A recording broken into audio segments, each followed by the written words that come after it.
कि आपने गलती की, आपको नहीं करना चाहिए। कुछ दिन बाद आपका उपहास होने लगेगा, नहीं, अवहेलना होने लगी। गलती की ना तुम, बस अगली, अगर अगली बार ये पुनरावृत्ति हुई ना, तो आप समझ सकते हैं इतना ही काफी है। गुस्सा का नाटक करना है, और उस नाटक को अगर हम सत्य में क्रोध में उतार देंगे तो दोष आ जाता है, और अगर हम उसे नाटक रूप में करें और वो कर्म भगवान को समर्पित कर दें तो भगवत प्राप्ति का हेतु हो जाएगा। जैसे गुरु को शिष्य के प्रति दोष दर्शन करने का अधिकार है और क्रोध करने का अधिकार है। अध्यापक को विद्यार्थी के प्रति है कि वो दोष दर्शन करे, डांट लगाए, निर्दोष करे। माता पिता को पुत्र के लिए और स्वामी को सेवक के लिए। स्वामी ही होता है अपने अपने पद पर बैठ करके अपने नीचे वालों को अपनी राष्ट्र सेवा, अपनी समाज सेवा के अनुकूल चलाना। तो वो कोई दोष नहीं है, उसमें दोष बुद्धि ना कीजिए, उसमें करना ही पड़ेगा। उसमें आपको क्रोध अंदर नहीं करना, पर क्रोध का नाटक करना बहुत जरूरी है। नाटक, क्रोध का नाटक करना बहुत जरूरी है। अगर नहीं करेंगे तो नहीं बनेगा। राम जी बैठ गए 3 दिन उपवास करके समुद्र के आगे हाथ जोड़ के, माना भला आदमी? नहीं माना ना।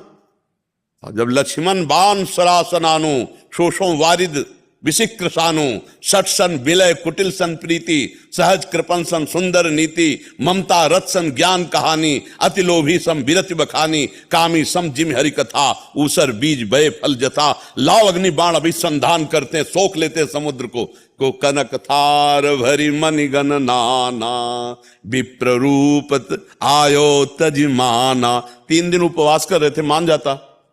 जब अग्नि बाण संधान कर लिया तो थाल में विविध प्रकार के रत्न भरकर ब्राह्मण रूप में आया कि प्रभु ब्राह्मणों पर अस्त्र नहीं चलाते। हुआ ना, विनय न मानत जलद हिजड़ गए 3 दिन बीत, और बोले राम सकोप तब भय बिन होए न प्रीति। तो ये सिद्धांत, सकोप माने क्रोध युक्त होकर, अंदर से क्रोधित नहीं होना, बाहर से क्रोध का नाटक करना। और रही नाम निरंतर चलने की बात, तो ये सिद्धों में नाम निरंतर चलता है। साधक को नाम चलाना पड़ता है, बार बार हठपूर्वक चिंतन कर। हमने एक दिन एक साधक से कहा था कि 5 मिनट में एक बार राधा नाम का अभ्यास कर लो, और अगर ये 24 घंटे तुम्हारा भजन न करवा दे तो बता ला। 5 मिनट में एक बार, कोई अब भजन नहीं पड़ रहा, 5 मिनट में एक बार बोल दो राधा। अब अगला 5 मिनट खाली ना जाए, तुम ध्यान रखना। तो कितनी बार राधा नाम हो जाएगा, ध्यान रखना कि वो राधा बोलना है अगले 5 मिनट में, बार बार राधा नाम का स्मरण आता है। हमको मन को फंसाना है, मन ने हमको फंसा लिया। अब हम अध्यात्म की युक्ति के द्वारा मन को फंसा लेते हैं। बार बार जब हम नाम स्मरण करते हैं तो ये जो विषय स्मरण कराकर हमारा नाश कर दिया, जब से सृष्टि रची गई तब से आज तक हम कभी अपने स्वरूप को नहीं प्राप्त हुए, अपने प्रभु से नहीं मिल पाए। इसी मन ने हमें भोगों में फंसा दिया। क्या होता है, ये हमारा विषयों का ध्यान करवाता है। जब हम एकांत में बैठते हैं नाम जप करने तो भाग जाता है और गंदी बातें चिल्तर करवाता। पूर्व में भोगी हुई, सुनी हुई, या आगे भोगने की लालसा वाली, यही चिंतन कराता है, या रागात्मक या द्वेषात्मक, यही चिंतन कराता है। उससे हमको हटाना होगा। अगर हम उस ध्यान में लग गए तो नाम तो छूट ही जाएगा, और हमसे गलत संस्कार भी और नए पुष्ट हो जाएंगे।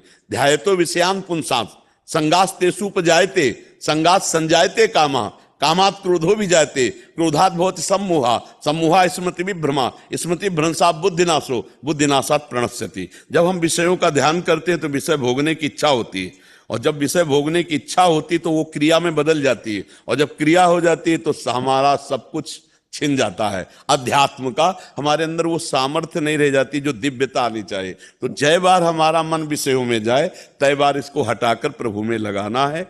और इसको हटाने के लिए मेहनत नहीं करनी पड़ती, केवल जान लीजिए कि गया सो आ जाएगा। देख लेना आप, अरे ये तो गया सो आ जाएगा, राधा राधा राधा। बहुत चतुर है वो, राधा राधा 4 6 10, फिर भागेगा, फिर आपको लाना है। तो करत करत अभ्यास के जड़मत होत सुजान रस्सी आवत जात ही सिल पर होत निशान। तो मन पे राधा नाम का निशान क्यों नहीं हो जाएगा?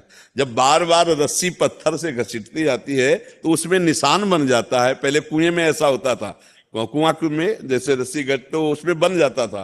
तो जब हम बार बार राधा राधा कृष्ण कृष्ण हरि हरि जपेंगे तो हमारा मन एक दिन पकड़ लेगा, और मन जब पकड़ लेगा तो जैसे आज हम विषय चिंतन छोड़ना चाहते हैं तो नहीं छूट पाता, ऐसे आप भजन छोड़ना चाहोगे तो भी भजन नहीं छूटेगा।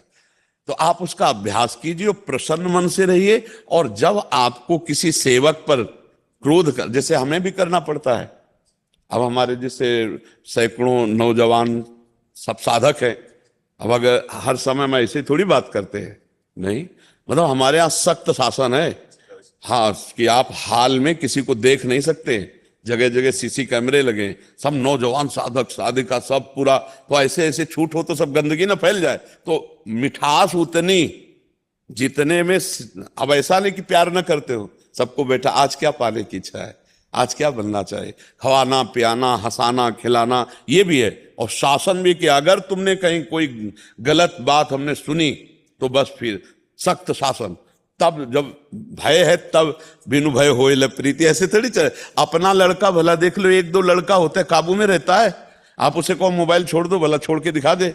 और यहाँ सैकड़ों है साधु, केवल 4-5 के पास मोबाइल है जो सेवा में है, नहीं किसी के पास मोबाइल नहीं, किसी को टीवी ले, किसी का कोई मनोरंजन ले, जो भोजन बोलता है खाओ और भजन। तो क्रोध दिखाना पड़ता है, दहाड़ना पड़ता है, तो वो नाटक कर रहे हैं। और अंदर से पूछो तो सबके चरणों में प्रणाम करते हैं, सब में भगवान है, किसी से क्रोध नहीं है।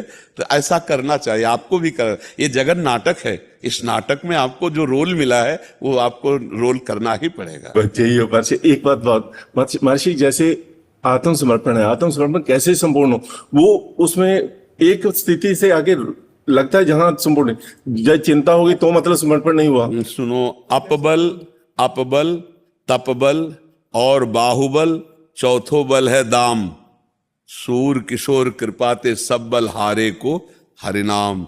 आत्मसमर्पण तभी होता है जब चारों तरफ कोई हमारा नहीं दिखाई देता, ये हमारे किए नहीं होगा, ये परिस्थिति आती है।